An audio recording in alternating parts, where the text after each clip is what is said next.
சிறை மீண்டும் அமைதியாகி விட்டது. யோசேப்பு பானக்காரருக்கும் சமையல்காரருக்கும் அவர்களின் கனவுகளை விளக்கிக் கொடுத்த நாளிலிருந்து 2 ஆண்டுகள் கடந்துவிட்டன. சமையல்காரரின் கனவு யோசேப்பு சொன்னபடியே நடந்தது. பானக்காரர் மீண்டும் பார்வோனின் அரண்மனையின் அவரது வேலையிற்குத் திரும்பி அரசனின் பானத்தை மீண்டும் தாங்கினார். ஆனால் பானக்காரர் ஒரு முக்கியமான விஷயத்தை மறந்துவிட்டார். அவர் யோசேப்பை மறந்துவிட்டார். யோசேப்பு அவரிடம் மென்மையாக கேட்டிருந்தார், நீங்கள் பார்வோனிடம் திரும்பும்போது என்னை நினைவில் கொள்ளுங்கள். நான் இங்கிருக்கிருந்து வெளியேறும்படி என்னை பற்றி அவரிடம் சொல்லுங்கள். ஆனால் நாட்கள் வாரங்களாக மாறின, வாரங்கள் மாதங்களாக மாறின, மாதங்கள் மெதுவாக 2 ஆண்டுகளாக மாறின. யோசேப்பு இன்னும் சிறையில் இருந்தார். கல் சுவர்கள் குளிராக இருந்தன. சிறிய ஜன்னல் வழியாக சிறிதளவு வெளிச்சம் மட்டும் வந்தது. சில சமயம் யோசேப்பு அமைதியாக அமர்ந்து தரையில் விழும் அந்த மெல்லிய ஒளிக்கற்றையை பார்த்து கொண்டிருந்தார். அவர் சில சமயம் சோகமாக உணர்ந்தாரா? ஆம். எப்போது எல்லாம் மாறும் என்று எண்ணினாரா? நிச்சயமாக. ஆனால் அந்த நீண்ட நாட்களில் யோசேப்பு ஒரு விசேஷமான காரியத்தைச் செய்தார். அவர் தேவனை நம்பினார். யோசேப்பின் சகோதரர்கள் அவரை விற்றபோது தேவன் அவருடன் இருந்ததை அவர் நினைத்தார். அவர் போதிபாரின் வீட்டில் வேலை செய்தபோதும் தேவன் அவருடன் இருந்தார். சிறையிலும் தேவன் அவருடன் இருந்தார். இந்த அமைதியான இடத்திலும் கூட தேவன் அவரை மறக்கவில்லை என்று யோசேப்பு நம்பினார். அதனால் யோசேப்பு சிறையில் உள்ளவர்களுக்கு உதவி செய்தார். கைதிகளிடம் அன்பாக பேசினார். காவலர்களுடன் உண்மையோடு வேலை செய்தார். ஒவ்வொரு இரவும் தூங்குவதற்கு முன் அவர் ஜெபித்து தேவனுடைய திட்டம் இன்னும் நடைபெற்று கொண்டிருக்கிறது என்று நம்பினார்.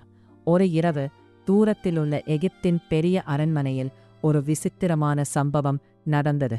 அந்த நாட்டின் வல்லமையான ஆட்சியாளர் பார்வோன் ஒரு கனவு கண்டார். அவரது கனவில் அவர் அகன்ற நீல நிற நைல் நதிக்கரையில் நின்றிருந்தார். காலை சூரியன் நீரில் ஒளிர்ந்தது.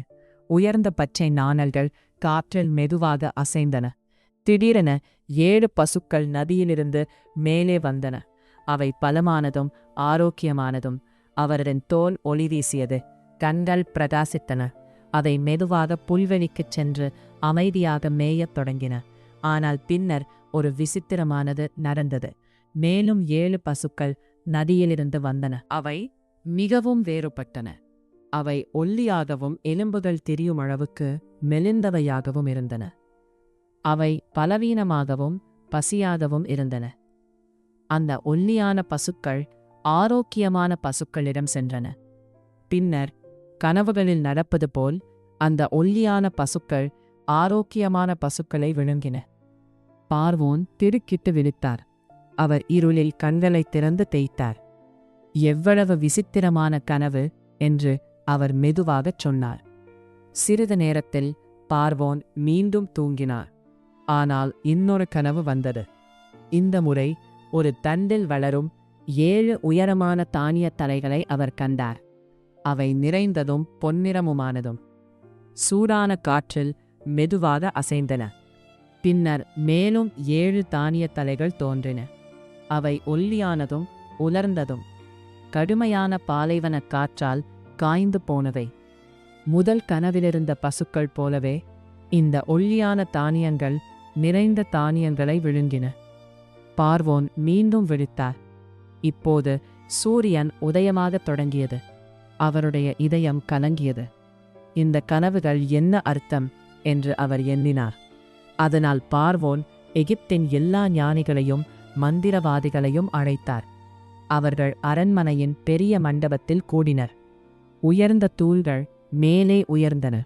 சுவர்கள் வண்ண ஓவியங்களால் நிரம்பியிருந்தன.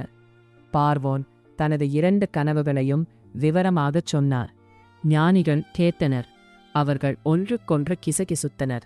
அவர்கள் தலைகளைச் சிரண்டினர். ஆனால் யாராலும் அந்த கனவுகளை விளக்க முடியவில்லை. அறை அமைதியாகியது. பார்வோன் விரக்தியடைந்தார். அப்போது திடீரென்று ஒருவருக்கு ஒரு நினைவு வந்தது.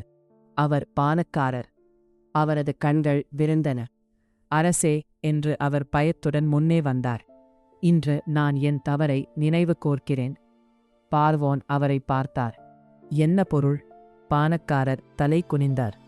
2 ஆண்டுகளுக்கு முன் நான் சிறையில் இருந்தபோது அங்கு ஒரு எபிரே இளைஞன் இருந்தான். அவன் எனக்கும் சமையல்காரருக்கும் கனவுகளை விளக்கியான். அவன் சொன்னபடியே எல்லாம் நடந்தது. பார்வோன் முன் வந்தார். அவனை உடனே எனக்கு கொண்டு வாருங்கள் என்று அவர் கட்டளையிட்டார். தூதர்கள் விரைவாக சிறையைச் சென்றனர். அவர்கள் யோசேப்பை கண்டுபிடித்தனர். பார்வோன் உன்னை அழைக்கிறார் என்றனர். யோசேப்பு ஆச்சரியப்பட்டார்.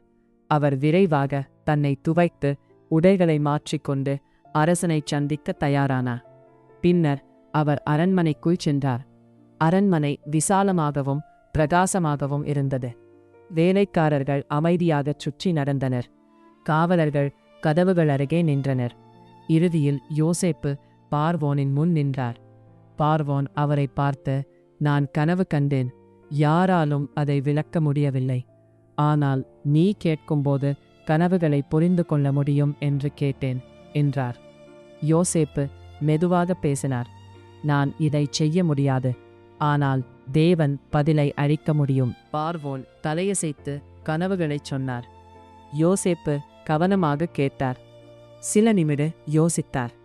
பின்னர் சொன்னார், 2 கனவுகளும் ஒரே அர்த்தம். தேவன் விரைவில் என்ன நடக்கப் போகிறது என்பதை காட்டுகிறார். அனைவரும் கவனமாக கேட்டனர். 7 ஆண்டுகள் பெரிய விளைச்சல் வரும் என்று யோசேப்பு சொன்னார். நிலம் நிறைந்த உணவை கொடுக்கும். மக்கள் சிரிக்கத் தொடங்கினர். ஆனால் அவர் தொடர்ந்தார். அதற்கு பின் 7 கடுமையான பட்டினி ஆண்டுகள் வரும். உணவு மிகவும் குறையும். அறை மீண்டும் அமைதியாகியது. தேவன் இதை இருமுறை காட்டினார். ஏனெனில் இது நிச்சயமாக நடக்கும், விரைவில் நடக்கும் என்றார். பார்வோன் அமைதியாக யோசித்தார். பின்னர் யோசேப்பு அறிவான ஆலோசனையைச் சொன்னார். ஒரு புத்திசாலி தலைவரை தேர்ந்தெடுத்து நல்ல ஆண்டுகளில் உணவை சேமிக்க வேண்டும். பார்வோன் யோசேப்பை பார்த்தார். இவனை விட புத்திசாலி யாரை நாம் காணலாம் என்று கேட்டார். யாரும் பதில் சொல்லவில்லை. அதனால் பார்வோன் கூறினார், யோசேப்பு, நீ இந்த வேலையை நடத்துவாய். அரண்மனை அதிர்ந்தது. அவர் தனது மோதிரத்தை யோசேப்பின் விரலில் போட்டார். அது அதிகாரத்தின் அடையாளம். அவருக்கு அழகான ஆடையும் பொற்கொலுசும் கொடுத்தார். நீ எகிப்தின் 2ஆம் ஆளாக இருப்பாய். ஒரே நாளில் யோசேப்பின் வாழ்க்கை மாறியது.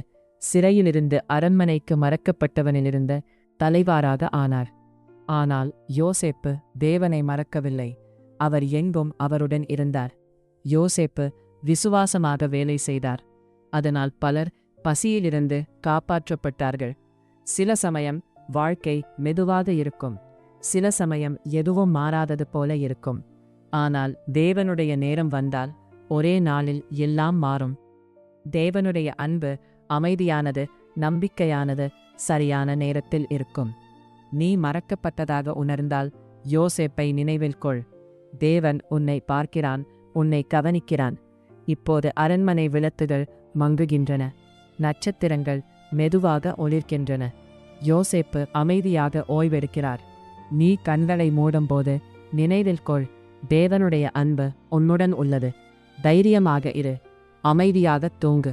இனிய இரவு குட்டியே, இனிய கனவுகள்.